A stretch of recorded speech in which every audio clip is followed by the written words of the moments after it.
I don't give parking tickets. Listen, I guys, don't give he does traffic not tickets. give parking tickets.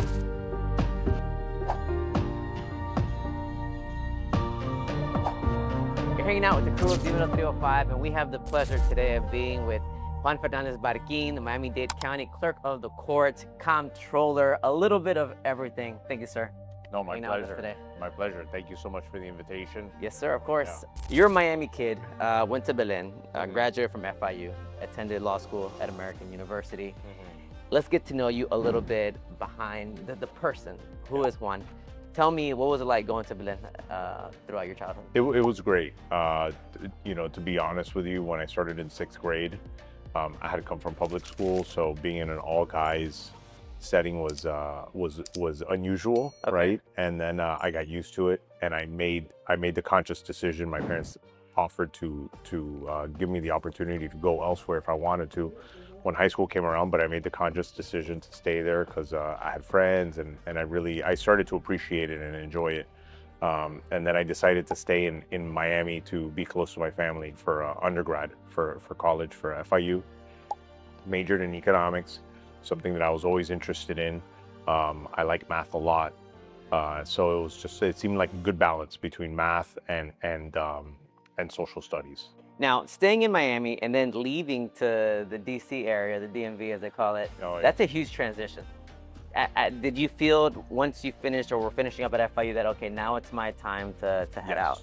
Yes, yeah, that was when I started applying elsewhere, and I came to the conclusion that I wanted to go to law school outside of Miami in order to get the exposure of living outside of Miami, the deal with winter, know exactly what I'm getting into. First winter, right? Yeah. Yeah.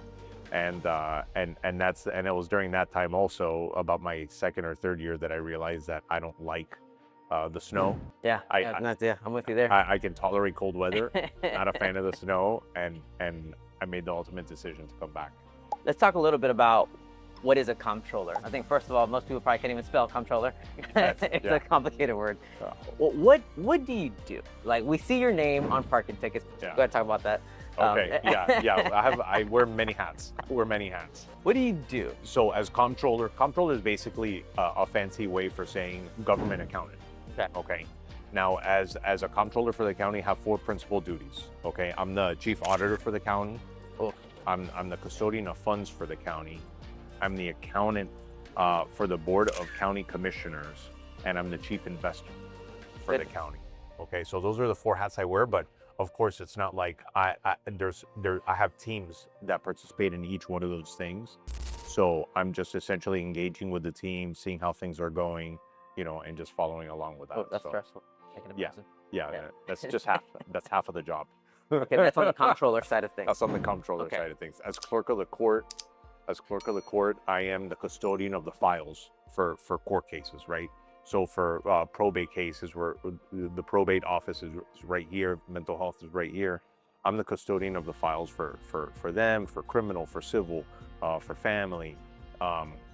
If the judges ever want to see a file, they have to come to us.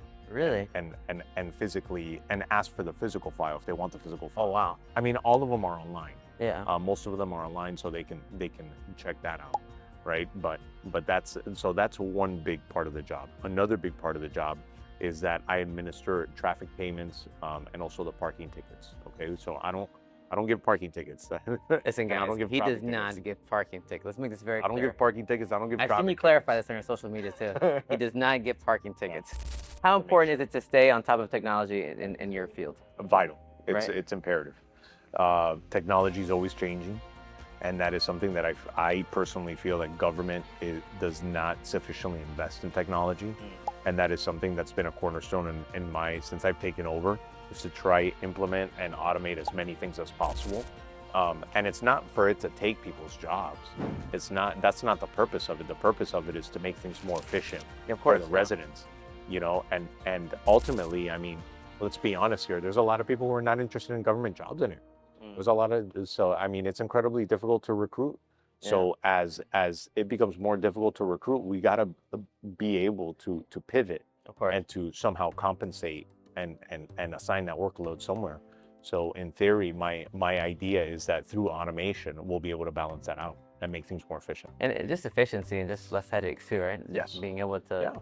so much Yeah, I mean, information, so much data. Yeah, let's be honest here. It's a lot of data, right? The more things get digitized, the more availability is, the more transparency there is, which is something I'm a huge fan of. Yeah. You know, and the easier it is for people to access it. So there's multiple wins across the board on that. How important is it to have an escape? As busy as you are, all the hats that you wear. Oh, you have. How important is it to, I saw that you guys were supporting a local run recently. Yes. I think you were running in there. How important is it to have these kind of spaces where you can just kind of let loose and chill? Oh, you have to. You have Yeah. to. From a mental health perspective, it's vital. That's something that it's something that I learned in law school when I was practicing law. I mean, if you don't, it'll lead to burnout. You know, it'll lead to health issues. I mean, it's something that it's incredibly. I mean, I myself need to get back into working out. Like I haven't worked out in You gotta about, come to one of our about runs. 4 or 5 weeks. Yeah, Yeah. count me in. You gotta come to one of our runs, yeah. Count me in. Yeah. What can we look forward to in the future here in Miami-Dade County under your leadership? More radical transparency. Okay. is something that I strive for, and implementing more technology and just making things easier, automating things, but to make it easy for the residents to access the information that they're looking for. One thing that I love too, we first met you at it was at a breakfast in Doral at Sergio's, and one thing I love is that you're talking to the people.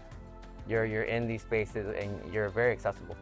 I remember that day I met you, you were like, yeah, let's set something up. You know, again, there was no like, you know, talk to this person, talk to You were just so cool, down to earth, and I think we all love that from our leadership here in the county. No, I mean, and that's something I strive for, because that's something that I think I don't want to say, I think it's incredibly important that elected officials are accessible. Well, thank you so much for your service. We're looking forward to see what you do. Thank you. Thanks, sir. Wishing you the best. Thank you. I appreciate it. Yes, Thank sir. you. Thank Our you. pleasure.